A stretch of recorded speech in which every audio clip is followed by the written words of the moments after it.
बिस्मिल्लाहिर्रहमानिर्रहीम। अस्सलाम वालेकुम दोस्तों, एक नई वीडियो के साथ हाजिर हैं। चलिए अपनी वीडियो स्टार्ट करते हैं। आज की वीडियो जो है वो बहुत ज़्यादा इंपॉर्टेंट है। आपको कुछ चीज़ें जो है वो समझनी पड़ेंगी। सबसे पहले तो मैं आपको एक चीज़ समझाता हूँ जिसको बोलते हैं डेटरेंस। देखिए, डेटरेंस एक ऐसा एक्शन होता है कि जिसको परफॉर्म करने के बाद आपका जो एडवर्सरी है वो आपके ऊपर जो है वो कह ले के हमला नहीं कर सकेगा।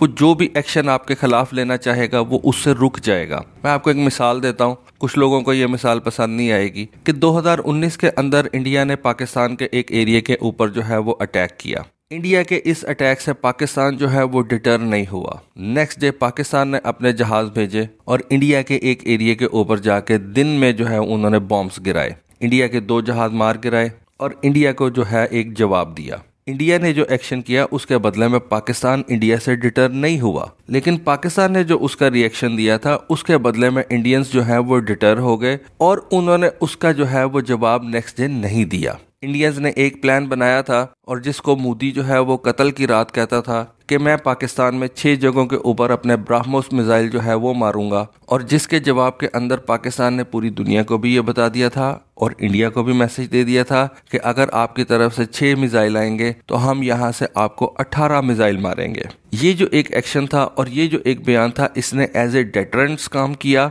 और इंडिया जो है वो डिटर हो गया और उसने उस रात पाकिस्तान के ऊपर कोई मिसाइल हमला नहीं किया।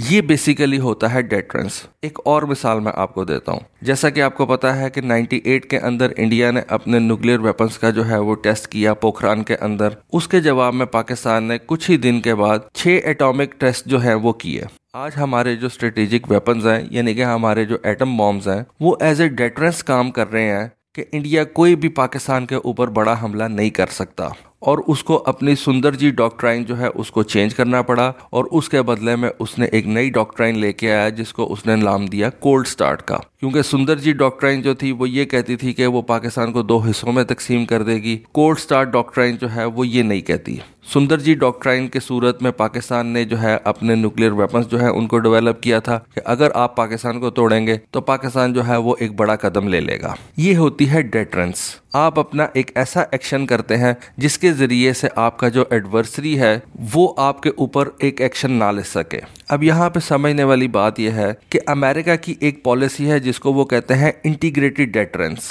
ये फेल हो गई है, कम से कम रशिया की सूरत में तो फेल हो गई है। वो मैं आपको समझाता हूँ कि ये पॉलिसी क्या है और ये किस तरह से फेल हुई है और इसका चाइना के ऊपर क्या इम्पैक्ट पड़ेगा। क्योंकि इस वक्त आप एक चीज नोट करें, जो कुछ भी हो रहा है, मिलिट्रीज जो है पाकिस्तान की, इंडिया की, चाइना की, सारी दुनिया की मिलिट्रीज जो है वो ये देख रही हैं कि रशिया जो है वो किस तरह से यूक्रेन के ऊपर कब्जा करता है, किस तरह से यूक्रेन के ऑपरेशन जो है उनको कंडक्ट करता है।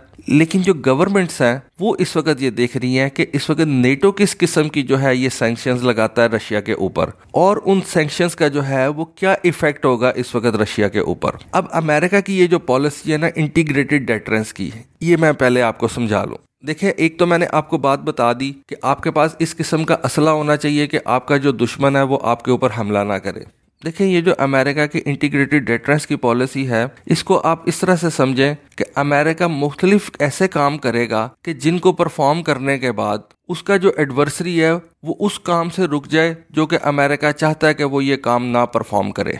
अमेरिका चाहता था कि रशिया जो है वो यूक्रेन के ऊपर हमला ना करे। उसके लिए अमेरिका ने यूक्रेन को सबसे पहले तो ये जो एंटी टैंक गाइडेड मिसाइल दिए, स्टिंगर मिसाइल दिए, उसने ये असला यूक्रेन को दे के यूक्रेन का जो डेटरेंस है उसको बढ़ाया। लेकिन रशिया उससे भी डिटर नहीं हुआ। उसके बाद अमेरिका और नेटो ममालिक ने रशिया को ये धमकी दी कि मैं आपकी दुनिया के अंदर फाइनेंशियल ट्रांजैक्शंस जो है उनको रोक दूंगा। ये धमकी भी इंटीग्रेटेड डेटरेंस का एक हिस्सा था। इस धमकी से भी रशिया जो है वो डिटर नहीं हुआ। उसके बाद नेटो कंट्रीज के पास जो एक सबसे बड़ा पॉइंट था कि नेटो कंट्रीज जो है वो अपनी ऑयल सप्लाईज रशिया से लेना बंद कर दें। ये भी एक डेटरेंस का हिस्सा था, लेकिन इसके जरिए से भी जो है वो रशिया इस वक्त डिटर नहीं हुआ। और आज भी रशिया की जो ऑयल सप्लाईज और गैस सप्लाईज हैं वो यूरोप के अंदर जा रही हैं, बहुत कम रेट के ऊपर जा रही हैं, लेकिन फिर भी रशिया की जो सप्लाईज हैं वो यूरोप के अंदर जा रही हैं। और अमेरिका पूरे तरीके से रशिया को इस बात पे भी डिटर नहीं कर सका। फिर अमेरिका ने रशिया के बड़े बड़े जो बिजनेसमैन थे उनके ऊपर पाबंदी लगा दी कि वो यूरोप की कंट्रीज के अंदर नहीं जा सकते।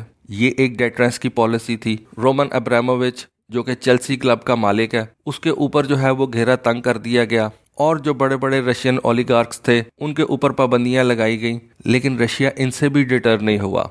आज रोमन अब्रामोविच जो है वो चेल्सी बेचने के ऊपर जो है उसने लगा दिया, लेकिन फिर भी रशिया जो है वो डिटर नहीं हुआ और उसने जो है वो यूक्रेन के ऊपर हमला कर दिया। रशियन बैंक्स के जो एसेट्स थे यूरोप के अंदर वो फ्रीज कर दिए उन्होंने। रशिया फिर भी डिटर नहीं हुआ। ये वेस्टर्न कंट्रीज इवन इस हद तक गिर गई कि कल मैं एक खबर पढ़ रहा था कि जो रशियन कैट की ब्रीड्स हैं उनको भी आप सेल नहीं कर सकते दुनिया के अंदर। फीफा ने रशिया की फुटबॉल टीम के ऊपर जो है वो पाबंदी लगा दी। स्पोर्ट्स तक के अंदर जो है ये पाबंदियां लगा दी गई रशिया के ऊपर। रशिया फिर भी डिटर नहीं हुआ और उसने यूक्रेन के ऊपर हमला किया।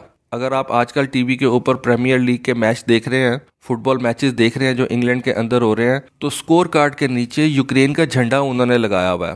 प्रीमियर लीग के जो मैचेस हैं उन्होंने रशिया के अंदर बैन कर दिए हैं। सो एंड सो के बैटमैन मूवी जो इस वक्त रिलीज हुई है वो उन्होंने रशिया के अंदर रिलीज नहीं की। मतलब हर तरफ से उन्होंने रशिया को जो है वो सैंक्शन करने की कोशिश की है और डिटर करने की कोशिश की है, लेकिन ये जो इंटीग्रेटेड डेटरेंस की पॉलिसी है ये फेल हो गई है। ये जो सारी की सारी चीज़ें मैंने आपको बताई हैं, ये बिजनेसमैन को रोकना, ये उनके बैंक्स के ऊपर पाबंदियां लगाना, बैंक्स के एसेट्स जो है उनको फ्रीज करना, रशिया की जो गैस है उसको ना परचेज करना, उनकी बिलियां जो है उनको ना सेल होने देना, ये जो हर प्रीमियर लीग के मैच के अंदर जो है वो यूक्रेन का झंडा उसको दिखाना, प्रीमियर लीग के मैचेस जो आप टीवी के ऊपर देखते हैं उनके ऊपर मुसलसल यूक्रेन के झंडे को जो है वो फ्रीज कर देना। तो ये सारी चीज़ें जो है ये इंटीग्रेटेड डेटरेंस के अंदर आती हैं। अच्छा, ये सारी की सारी जो पाबंदियां ये लगाई तो अमेरिका ने रशिया के ऊपर है, लेकिन इनको इस वक्त जो सबसे ज़्यादा ऑब्जर्व कर रहा है वो चाइना है।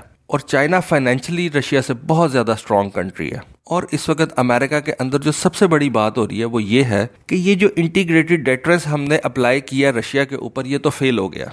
हम रशिया को डिटर नहीं कर सके। क्या हम चाइना को डिटर कर सकते हैं? अगर कल को चाइना जो है वो ये डिसाइड करता है कि उसने इंडिया के किसी बड़े हिस्से के ऊपर हमला करना है, अरुणाचल प्रदेश के ऊपर हमला करना है या ताइवान के ऊपर हमला करना है, जिसके बहुत ज़्यादा चांसेस हैं, क्योंकि ताइवान के बारे में तो चाइना ने ये कहा है कि अगर ताइवान को हमें बाई फोर्स भी लेना पड़ा तो हम लेंगे। चाइना का क्लेम जो है वो इस वक्त इंडिया के अरुणाचल प्रदेश के ऊपर भी है। चाइना का क्लेम इस वक्त उनके लद्दाख रीजन के ऊपर भी है। चाइना का क्लेम इस वक्त जो है वो ताइवान के ऊपर भी है। तो अमेरिका ये इस वक्त सोच रहा है कि ये जो हमारी इंटीग्रेटेड डेटरेंस की पॉलिसी थी, जिसपे हम सबसे पहले तो अपने दोस्त को जो है वो असला फराहम करते हैं, जैसा कि उन्होंने यूक्रेन को किया। यूक्रेन को उन्होंने एंटी टैंक गाइडेड मिसाइल्स दिए, यूक्रेन को उन्होंने जो है वो स्टिंगर मिसाइल्स दिए, कोई फर्क नहीं पड़ा। रशिया की उन्होंने सारी किस्म की ट्रेड जो है वो बंद करने की कोशिश की, रशिया को कोई फर्क नहीं पड़ा। तो आज अमेरिकन ये सोच रहे हैं क्या ये वाली जो हमारी पॉलिसी है ये हम चाइना के ऊपर लगाएंगे कि तो क्या चाइना जो है वो डिटर हो जाएगा।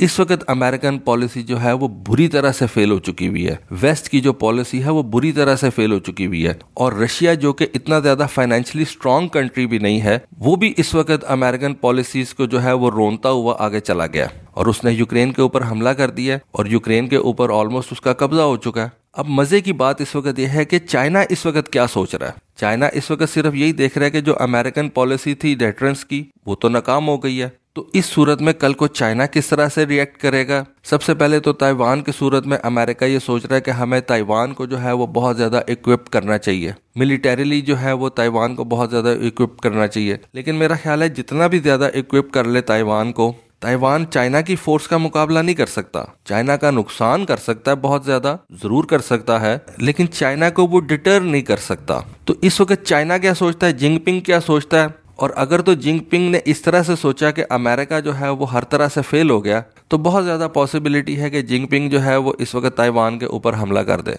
तो दोस्तों, अमेरिका की इस पॉलिसी फेलियर के ऊपर आपकी क्या राय है? आप इसके बारे में किस तरह से सोचते हैं? क्योंकि देखें, सारा कुछ तो इस वक्त अमेरिका ने जो भी किया वो नाकाम हो गया। रशिया डिटर नहीं हुआ, और अगर इस वक्त रशिया जैसी इकोनॉमी डिटर नहीं कर सका अमेरिका, तो क्या चाइना जो है उसको वो डिटर कर लेगा? मेरा नहीं ख्याल। इसके बारे में आपकी क्या राय है? प्लीज अपनी राय से जरूर आगाह कीजिएगा। आज के लिए बस इतना ही। Thank you. Allah Hafiz.